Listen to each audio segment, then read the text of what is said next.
পবিত্র ঈদুল আজহা উপলক্ষে বিশেষ ব্যবস্থাপনায় ট্রেনে চলছে ঘরমুখ মানুষের ঈদযাত্রা। বিগত দিনের চেয়ে তৃতীয় দিনে কমলাপুর স্টেশনে বেড়েছে কিছুটা যাত্রী চাপ।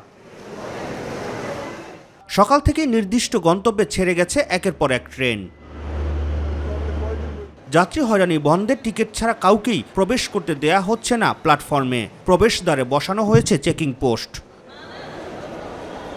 টিকিট কালোবাজারি রোধ এবং যাত্রী হয়রানি বন্ধে কমলাপুর স্টেশনে নিয়মিত পরিচালিত হচ্ছে যৌথ বাহিনীর অভিযান।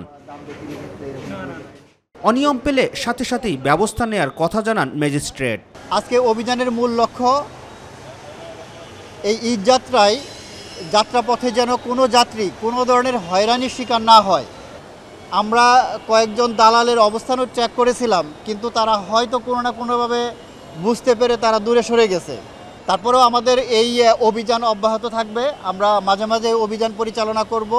স্টেশন ম্যানেজার জানালেন, এরই মধ্যেই গঠন করা হয়েছে বিশেষ টিম। ঈদযাত্রাকে কেন্দ্র করে বড় বড় স্টেশনগুলোতে স্পেশাল টিম গঠন করা হয়েছে।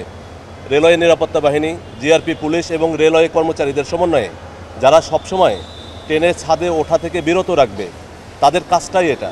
আর এছাড়া যে সচেতনতা বৃদ্ধি করা, সেটা তো আমাদের পিএস সিস্টেমের মাধ্যমে ঘোষণা করা হচ্ছেই। ট্রেনের শিডিউল নিয়ে কিছুটা অভিযোগ থাকলেও নির্বিঘ্নে এবং আরামদায়ক ভ্রমণের জন্য ট্রেন যাত্রাই সবচেয়ে উত্তম বলে মনে করছেন ঘরমুখ মানুষগুলো।